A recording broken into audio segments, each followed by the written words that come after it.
Sponsored by CuriosityStream. Less than $12 a year and Nebula for free for a limited time. Ooh, okay. Yes, in this video, we are starting off 2021 right, digging into what's next for Apple in the new year in a way only you amazing, sizzlingly smart people could come up with. Your questions, I'm reading them out and answering them live. And as always, members over at patreon.com/ReneRitchie have Q&A priority. But if you have anything else to ask, to follow up on, to just wonder out loud about, hit that subscribe button and bell so we can hang out in the comments and chat just whenever a new video goes live. Now, let's do this. Landon McSorley on Patreon asks, there are rumors of an M1 iPad Pro. Could we see a hybrid iPad Pro running iOS in tablet mode and macOS when docked on the Magic Keyboard? And I think that's probably the beautiful dream machine for nerds everywhere. That we can just use it like an iPad when we're holding it in our hands, but slap it onto that Magic Keyboard and it turns into a full-on Mac. Implementation-wise, it would have to run both operating systems, and that, I don't want to say it's a challenge, but it's something that Apple would have to implement. For example, the highest amount of RAM currently on an iPad is 6 gigabytes on the iPad Pro. The lowest amount of RAM on a Mac is 8 gigabytes, and that's on all the entry-level Macs. And the kind of apps you'd want to run on macOS would need, if not for everybody and not for every app, certainly, but for some apps, especially for the kind of nerdy apps that nerds who want this kind of hybrid solution would want to run, would probably have much higher RAM demands than 8 gigabytes, 16 gigabytes at the very least.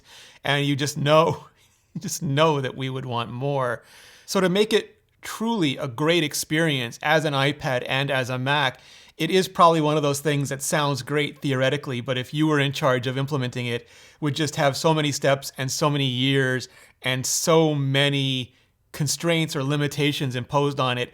I don't know if it would end up being any better than a discrete iPad that is just the best iPad possible and a discrete Mac that's just the best Mac possible. Joshua Karp on Patreon asks, curious when you think the next 16-inch MacBook Pro will be out. I have the current one Max, but want the Apple Silicon. And yeah, you and me both. That is the machine that I have been waiting for. That is the next Insta-buy Mac on my list. Just everything I want in a Final Cut Pro, mobile Final Cut Pro machine. And of course, Apple could release it at any time. Over the last couple of years, we've seen them just announce new Macs in press releases and do briefings on them, and then they're just out. Otherwise, they do have events like the March event, WWDC in June, and the October Mac event, where traditionally they've debuted the more high-profile new machines. I do think the 16-inch MacBook Pro will be next on the list. I think Apple will do the higher-end 13-inch MacBook Pro, the 16-inch MacBook Pro, and at least the lower end, the 21.5-inch, or if it gets bumped up, 24-inch iMac will be the next round of M1X Apple Silicon Macs. The only question to me is if they do redesigns or not. If they don't, I think they'll be announced as soon as they're ready, event or no event, because we've already seen sort of the big Apple Silicon kickoff, so they can streamline these a lot. But if there are new designs, if there is anything that involves, for example, Face ID and even less bezels on the MacBook line, or an iMac that looks more like an iPad Pro, just ultra thin, squared off industrial design, that sort of thing, then that, to me at least, begs for an event. And we're looking at that March, maybe more likely WWDC in June, or hopefully not as long as, but also a Mac event in October. Rod Gray on Patreon asks, could Apple release an updated Apple TV with an M2 chip inside it? Let Arcade be a place where AAA games can be played, and let Game Pass and Stadia work with it as well. And I'm not sure about M1 or M2 specifically, because M1 is a variant of the A14, what we would expect to see in an A14X already with just those extra Mac bits in it. And an M2 would likely be an A15, what we'd expect to see in an A15X. So whether Apple labeled it an M chip or Apple just left it as an A chip, I think that sort of thing is just purely the economics of how they fab it and what IP they choose to use in any given device. And finally a marketing decision. But the rumors have been that we would see an Apple TV maybe with an A12X chip, similar to the previous generation 2018 iPad Pro, or a full-on A14X, which is assumed to be going into the next generation iPad Pro, depending on how high-end Apple wants to take the next generation Apple TV. And of course, the higher end they take it, the more expensive it becomes. And that's sort of the real question here. Is Apple previously worked on a higher end Apple TV when they had this whole future of TV as apps thing, but they didn't think anybody would pay for it. They didn't think anybody would pay for the latest current generation silicon and all the other bells and whistles inside an Apple TV box. So they went with something a little more conservative, and that's what they've stuck with. And an A12X chip would absolutely deliver that. They could do much more complicated HDR compositing. They could handle the latest generation of Apple Arcade games. And I'm with you 100%. I think one of Apple's big failures in 2020 was their short-sightedness over game streaming services, which I anticipate to be as big as video streaming services. They are indistinguishable in an implementation point of view from Netflix or Disney Plus, and Apple allows those onto their platform, and they don't require that Disney Plus or Netflix list all of their content in iTunes. So I think it's just incredibly short-sighted the way they're approaching game streaming. It should just be available the way Netflix or Disney Plus is available. And I'd love to see that on every one of Apple's products. I think that would really next level every one of those products, but especially the Apple TV. If Apple, instead of saying, oh, we're going to highly constrain how these services can run, would just say, we're going to make sure these services run better than any of the devices, whether it's Xbox games being played better than Xbox or Stadia games being played better than on any Android device. Just do what Apple does when they don't make the hardware, and that is make whatever service is running on it run better than any other hardware. And then the only other thing is the cost, because if they do step up to an A14X, if the other rumors are true that Apple is targeting higher end AAA games, maybe eyeing some game studios, that is going to be a more expensive box. But then Apple is going to have to deliver value that goes with that expense. They're going to have to deliver more of the kind of value that people are willing to pay Xbox or PlayStation prices for. And I think that is a big question that Apple has to answer for themselves before we see any of these products. Cole Hellman, what do you think of the rumors about Apple's plans with future AirPod models? What features could they add to the AirPods Pro besides better battery life? So just like the iPhone has taken on jobs that were previously for the Mac, and the Apple Watch has taken on jobs that were previously for the iPhone, I think we'll continue to see the AirPods take on jobs that were previously for the Apple Watch. And maybe that won't start with the AirPods Pro. Maybe that'll start with something bigger like the AirPods Max. But I think direct internet connectivity is one obvious step. First, maybe through Wi-Fi and eventually through cellular connections, so that we can stream Apple Music or Spotify or Audible or just any audio programming at all directly to the device, the way you can with the HomePod, and not even have to go out, for example, on a jog, on a walk, on a short trip, not even have to take an Apple Watch with us anymore. And the same way, you could see them offloading health sensors, things that can do the basic fitness, quantitative life aspects that the Apple Watch does now, but just have them checking our pulse, checking all those things through the ear connection rather than the wrist connection. And then just slowly they take on more and more of the Apple Watch, force the Apple Watch to take on more and more of the iPhone to take on more and more of the Mac. And that's sort of the beautiful, virtuous cycle of Apple product life. Sharif on Patreon asks, my Apple Watch can unlock my Mac, give admin privileges on my Mac, unlock apps on my Mac, but it can't unlock my iPhone. Why would Apple lock iPhone users out of that convenience? So there's actually a simple, quasi-ludicrously simple answer to this. And it's not that Bluetooth trusted objects are inherently insecure. I mean, with the Apple Watch as a trusted object, at least you're wearing it at the time. It's not just some random object somebody could pick up and pretend to be you with. And Apple already uses it, like you said, to unlock the Mac. So even if you were to use it to unlock the iPhone and your iPhone was on a table and someone else picked it up, because it's such close proximity to you, Just like you would notice them picking up your Mac, you'd probably notice them picking up your iPhone in an unlocked state. It is a slight security risk, but the convenience probably overrides that for most people. But the actual reason is the Apple Watch can't unlock the iPhone because the iPhone already unlocks the Apple Watch. And it's been that way since Apple announced it, since the very beginning. If you're wearing your Apple Watch and you unlock your iPhone, your Apple Watch will also be unlocked. And that's because Apple wanted to reduce the amount of times that people would have to fuss with tapping in a passcode to the tiny, tiny keyboard on the tiny, tiny screen of the Apple Watch. So they figured this would just be a way more convenient way to do it. And because the unlock chain is flowing from the iPhone to the Apple Watch already, it is non-trivial to make it also flow from the Apple Watch to the iPhone, to have your iPhone unlock the Apple Watch and then your Apple Watch unlock your iPhone right back. It's sort of paradoxical, maybe an infinite loop, and Apple could probably implement some elaborate switching system that would check the states and, sort of flip the security valves back and forth. But I can't help but believe that when you get to levels of complexity like that, you start to run into just huge opportunities for potential exploits. So for now, it really just is that simple. Your Apple Watch can't unlock your iPhone because your iPhone is already unlocking your Apple Watch. But if you just hate that idea, think it's completely stupid and should absolutely be going in the other way, let me and Apple know in the comments.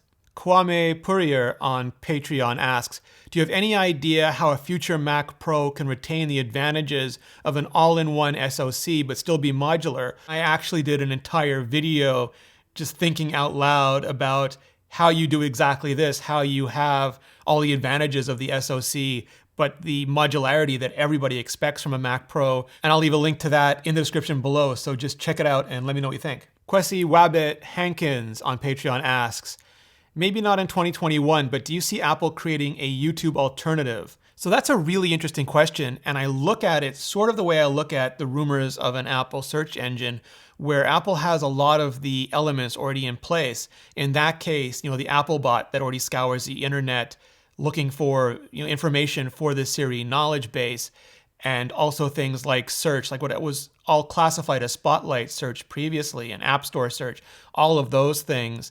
And we can argue about how poorly they're implemented often compared to Google's versions, but they have those underlying technologies.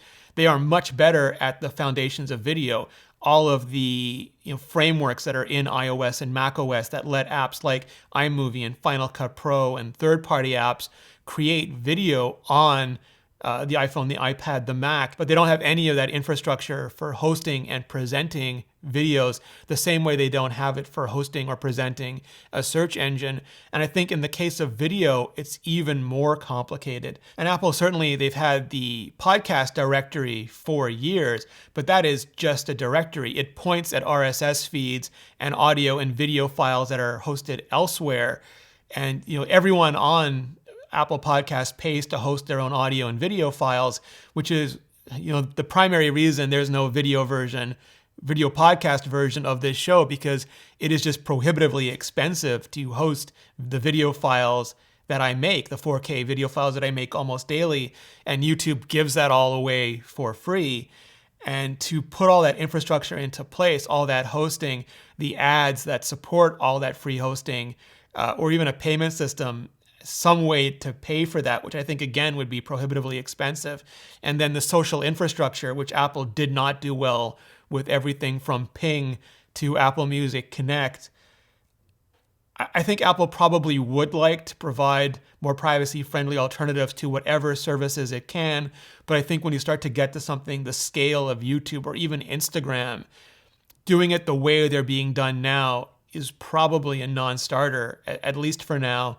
And doing it in another way, doing it, as a more personal, private hosting service, still requires just a lot of thinking around how you architect it and how you pay for it, that I don't think Apple is in a position to answer at this point. But ultimately, it goes back to that famous saying where there's 1,000 no's for every yes. And the only way you get to that one yes is by saying those 1,000 no's. And I think this is just one of those things that Apple will keep saying no to, unless and until they can find something compelling that they could do that would be both really beneficial and really disruptive. And it's just really hard to see what that is right now. Craig Duran on Patreon asks, where will Apple go with augmented reality in 2021? And I think the answer to that is just more of what they've been doing over the last few years. It seems inevitable at this point that their end goal is an augmented reality operating system, whether that's ROS or it ships with a different name, that'll be applied to things like Apple glasses, but probably much more widely, sort of like how Apple has applied display, whether it's LCD or OLED, to phones, to tablets, to watches, to computers. Apple will have an augmented reality operating system that it will apply across a range of products, probably from the absolute lightest product they'll ever make, well, I guess until they make cybernetics, but things like glasses, to the heaviest products, which may be, an Apple car in the future. Just the ability to superimpose data and interface on top of the real world is absolutely compelling, and they have been systematically making it better and better since the introduction of ARKit 1, where they could kind of sort of place objects in the real world, till now where they are so well anchored in the real world. We can see demos where they look like real life objects that we are manipulating the way we would any object in real life. So I don't know exactly what the breakthrough will be this year, but I'm guessing it will be exactly more of that. Caribbean Blue, do you think Apple will drop the price of the iPhone 13 next year to $699, like how the iPhone for most people last year, the iPhone 11 was $699? The iPhone 12, the price for those, the cost for those, how expensive it was for Apple to make those went up considerably compared to the previous years when they had LTE modems and LCD displays. The bill of goods, and I'm not talking about the ones that you see floated out that seem to act like all you need is the mineral components to fabricate an entire phone. Like if I dumped a bunch of parts in front of you, you could just put together your own iPhone. I mean, the actual cost of manufacturing, of sourcing those products went up considerably when they went from the old LTE Intel modems to the new Qualcomm 5G modems, and from the old LCD displays to the Samsung and LG OLED displays. And there were rumors that Apple was trying to mitigate that by using, BOE displays instead, which have traditionally been cheaper, or at least BOE has been willing to sell them for cheaper, sort of keep the price down, but they weren't good enough quality for Apple. They couldn't use those, so they were stuck with the higher cost LG and Samsung displays, and that's what was driving up the cost of the base level iPhones. And I don't anticipate Qualcomm or Samsung or LG having a huge willingness to drop those prices on Apple. Qualcomm has a near monopoly on 5G modems at this point, and they will charge everything they think they can extract. And OLED, we know, still comes at a huge premium. So I really want those prices to come down. I think $699 for the base level iPhone is just the perfect price point for those. But I don't expect them to come down unless and until 5G pricing and OLED pricing comes down, or Apple switches to their own modems or to their own micro LED displays that they can better control the cost, or at least the markup on. Terry Ruiz says, after M1, M1X, or M2 CPU variants, would Apple reveal their first modem in 2021? And how will it disrupt the industry beyond bringing home tighter integration and reduced costs? Again, another beautiful, beautiful question tie-in. So I think 2021 is too aggressive a timeline for an Apple modem. Apple did, buy the Intel modem team, which was originally the Infineon modem team, and they're working on that. And part of their settlement with Qualcomm was licensing all the patents that Qualcomm has around 5G technologies. So sort of how Apple went from licensing ARM reference designs for the early iPhone and iPad chipsets, the A4 and the A5, to just licensing the instruction set architecture, the ISA, to make their own custom CPUs for the A6, the A7, and so on. I think Apple is licensing Qualcomm modems, the X55 for the iPhone 12, the X60 for the iPhone 13, for now, as they build up competency, quality, and all the other validations they need for their own custom modems. And then over the next 3-4 years, at some point, we'll hear them announce it's a completely custom modem, still uses Qualcomm licensed IP, of course, built specifically for the iPhone and iPad, eventually the Apple Watch, the Mac, maybe AirPods, Macs one day, more and more things. It'll give Apple the same ability to do what they've done with their custom silicon, but at the radio level. Tarasi on Twitter asks, what would 2021 bring to the Apple Watch platform to make it more capable and bring more users? Would a redesign drive upgrades? So I think the first part of that is actually way more important, because with the Apple Watch, unlike the phone, which is near saturation, where most people who want a phone have a phone, the vast majority of people still don't have a computational watch. The market for the Apple Watch is still wide open. So I think Apple is less concerned about driving upgrades. I mean, they would absolutely want any upgrade they can get for sure, but I think they're less concerned about driving upgrades than they are getting people into the Apple Watch ecosystem to begin with. And I think the strategies are different there, where certainly there are features that they could add that may be barriers of entry, why somebody hasn't gotten an Apple Watch already. And I think things like the always-on display were a really good indicator of that. Some people would say, why would I get a watch that most of the time doesn't even function as a watch because the display is off? And always-on display answers that. And there's probably people who just want to be able to have an Apple Watch regardless of whether they have an iPhone or not. So a fully independent Apple Watch would be another really good example of that, where you could not just go out with an Apple Watch and do everything that Apple Watch needs. Absolutely no iPhone necessary, but you wouldn't even have to own an iPhone. You could do everything on the Apple Watch by just owning an Apple Watch. That's probably the next big feature set a lot of people, both inside the Apple ecosystem and especially outside the Apple ecosystem, are waiting for. Manica JJ on Twitter asks, will my Apple Pencil ever get supported on my phone? It would be so nice to be able to just note or use it for editing a picture. And yeah, I feel this so much. Was always a huge fan of Samsung's Galaxy Note line for just that reason. It was the most portable Wacom tablet I'd ever seen. And I would love, like all caps, love Apple to bring pencil functionality at least to the Max line of phones, because the screen is so big. It really is like a tiny tablet. And Apple has almost certainly had this in the labs for years.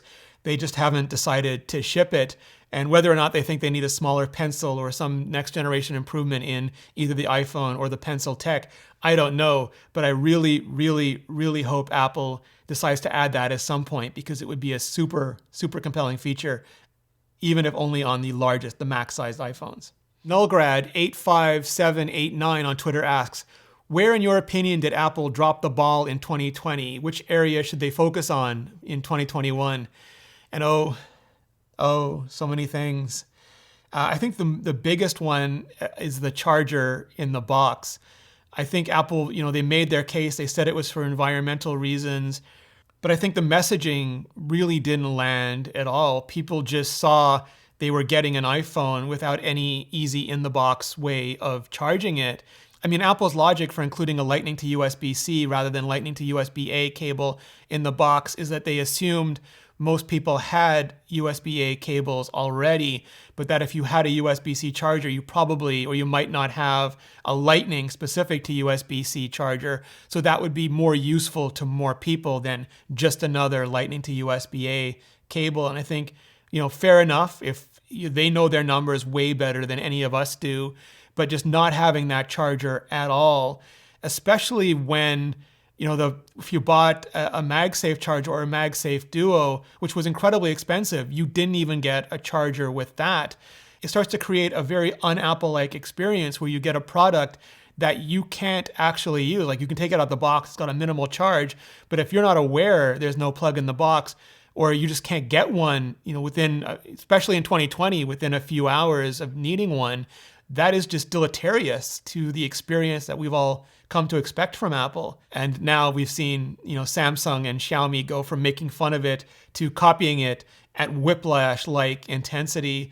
And it feels like a company as smart and resourceful and as good at experience design as Apple is could come up with a better solution for handling this, even if it is just making sure that when you buy a charger, that charger has a plug in the box. Brett on Twitter asks, could we expect to see Apple bring Mac apps to the iPad with macOS universal binaries?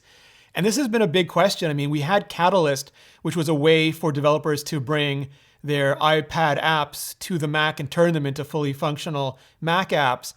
And now you can just run iPhone and iPad apps on Apple Silicon on M1 Macs. And people are wondering if the reverse could be true as well, if there could be a reverse catalyst for developers to optimize their Mac apps for the iPad, or just something similar where Mac binaries that are compiled for Apple Silicon could just run on the iPad as well.